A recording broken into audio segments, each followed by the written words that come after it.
Well, the dust has finally settled, and the New York Jets are still intact. A lot of rumors around the NFL trade deadline. Jamal Adams to the Cowboys, Robbie Anderson. I mean, we heard them all, even Le'Veon Bell.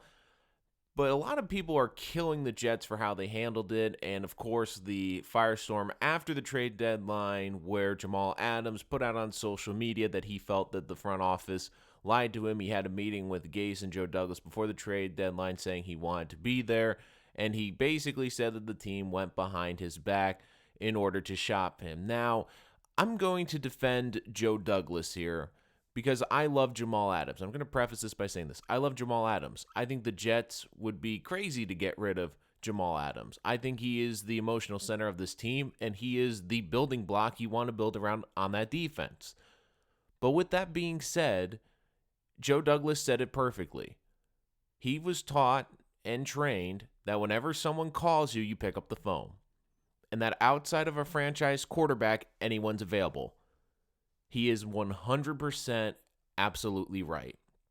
Because he's the general manager of a 1-6 team. He's the general manager of a rebuilding process. And don't forget the current climate of the NFL. What has happened in the last couple of weeks to this team? They've been awful. But Jamal Adams been little signs that he might not want to be here for the long haul. Think about what has happened. After the Monday night game, unfollows the Jets on social media and takes the Jets out of his bio. Then when he's questioned on a radio show about it, a week later, he drops that radio show in New York. Then in recent weeks, saying how frustrated he is with losing, how he's not a loser, and that he is getting sick and tired of basically being in a losing position because he's been 10-29 since being drafted by the Jets. All these little things Joe Douglas has to be seeing and has to be reading and saying, this guy isn't happy. So, of course, when multiple teams called the Jets about Jamal Adams, he was going to listen. The Dallas Cowboys, the offer the Jets were looking for was a 1 and 2-2s.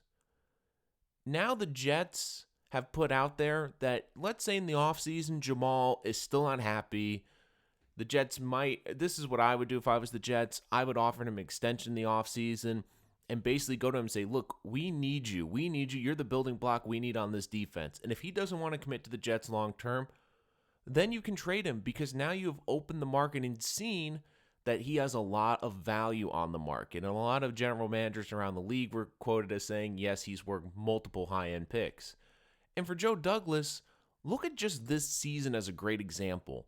Jalen Ramsey got 2 first-round picks. The Laramie Tunsil and Khalil Mackdale's brought back multiple first-round picks. Would it be crazy in the offseason if the Cowboys came to the Jets and said, we'll give you 2 1s, maybe one of the offensive linemen, and a mid-round pick? That would make sense, and I do think Joe Douglas might have been looking at Dallas especially saying, if we can get one of their offensive linemen with 3 high picks, it might be worth it for Jamal Adams. There's a big difference, though, and this is where we're getting into the bit of the gray area, where Jamal Adams said that he was unhappy because the Jets sold to him that they would not shop him. And I believe that. And from every expert you have heard, the Jets were not shopping these players. They were shopping Leonard Williams because they knew they weren't going to give him a big contract and they wanted to get some compensation. I think the next closest player they're looking to shop was Robbie Anderson, who's in a similar situation. But they also wanted to get great value because they know they'd be hurting the development of their young quarterback. For Le'Veon Bell, they were looking at that situation saying if a team overpaid for him and gave up like a first-round pick for him and took on that contract, Jets wouldn't look bad on the Jets' part for moving on, for getting a first-round pick for a running back. So for Joe Douglas, he has to answer those calls because if a team offers him something crazy, because we've seen crazy the last couple of years. If you were to tell me 3 years ago that teams would be giving up not just first-round picks, but multiple first-round picks to get defensive players, I mean, the Jets have to listen to offers. You don't know what teams are going to offer. Some team might give you an offer where you're saying, look, we can't refuse. And if you want to go to Jamal and sell him, say, look, Jamal, we got offered a lot of great deals for you, but we believe in you so much that we kept you here despite getting these great deals. To me, that's what you have to sell to him. And look, the Jets are in a position where they have to be considering all options because they're a 1-6 football team. They're not a good football team. They need to look at every option outside of trading the quarterback. And Jamal Adams has also given them a little bit of a reason why they should be concerned. They don't want him to be the next Jalen Ramsey coming to them in the offseason and saying, I want to be traded. Because for Jamal Adams, wherever he's going to go, he's going to get paid. I think he understands that. And if he's frustrated with this coaching staff and if they don't make any changes in the offseason, I would not be shocked if he comes into training camp next year and says, look, I've been here 3 years. I'm sick and tired of losing. I want out. And that has to be in the back of the Jets' minds because he's given little signals.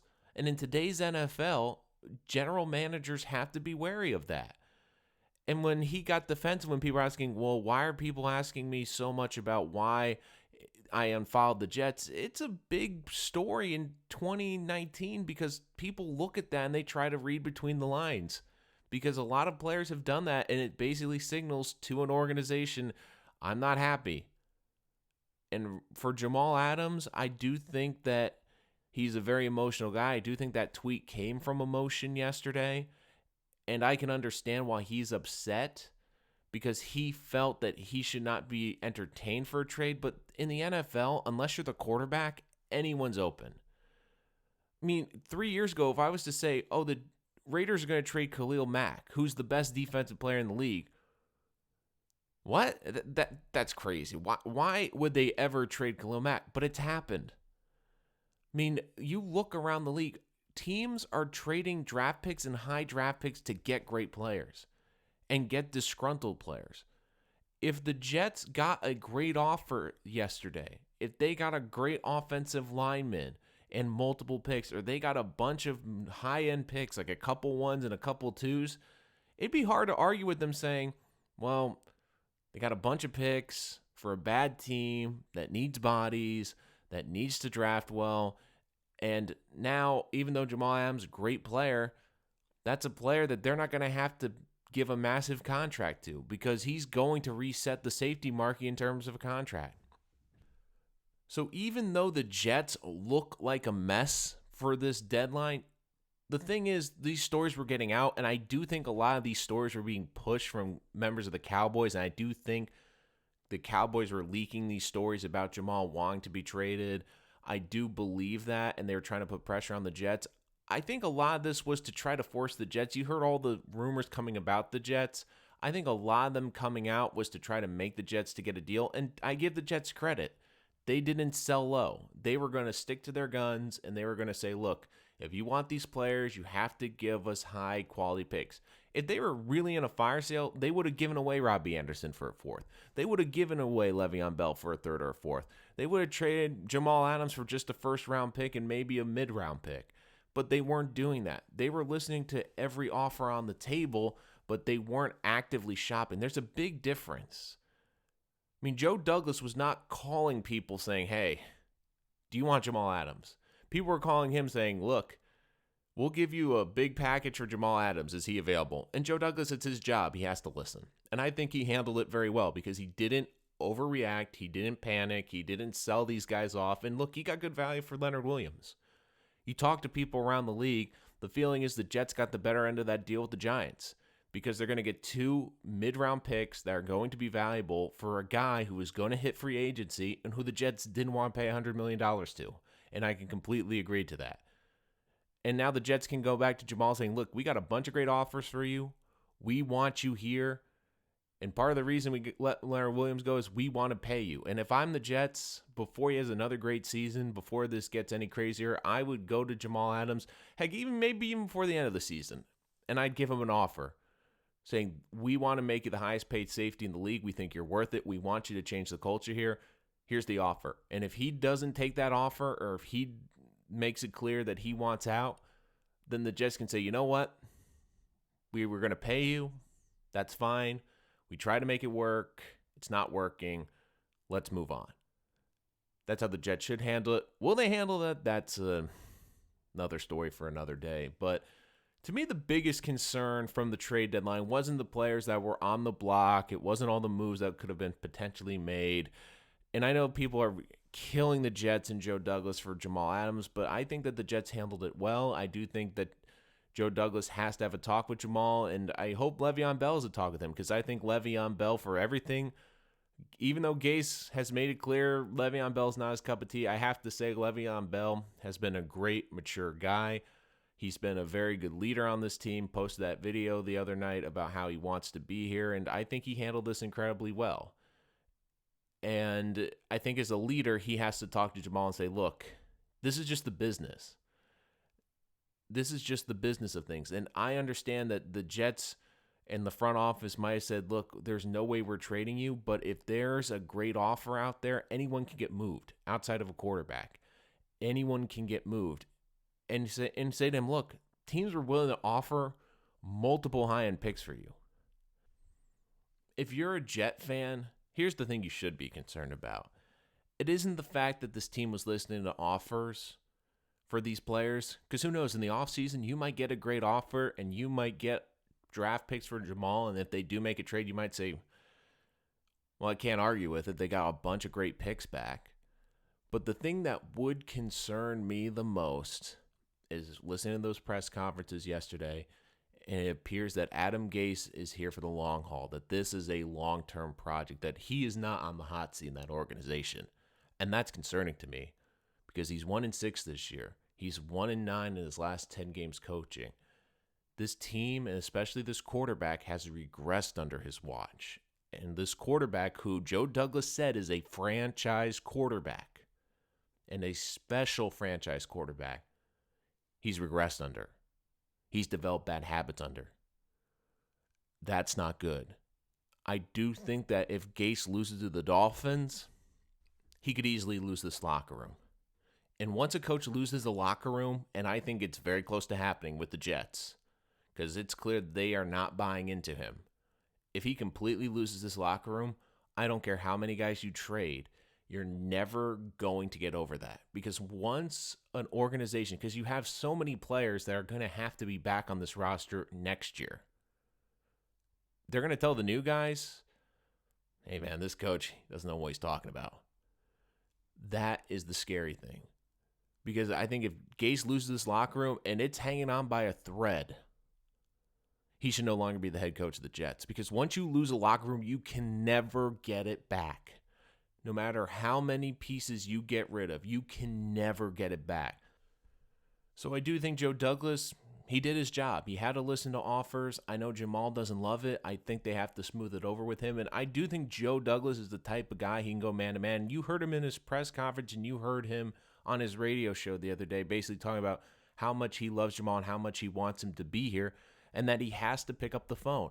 It's irresponsible as a general manager, especially in today's NFL, when you are seeing defensive players and players who you might not think are A-plus players. Do I think Laramie Tunsil is an A-plus player? No. But the Texans gave up a boatload of great draft capital for him.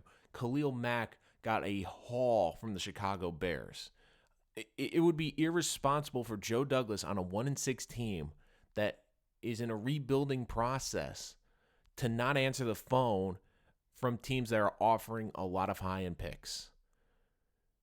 So I do think the Jets need to smooth it over with Jamal. The good news is they didn't do anything stupid.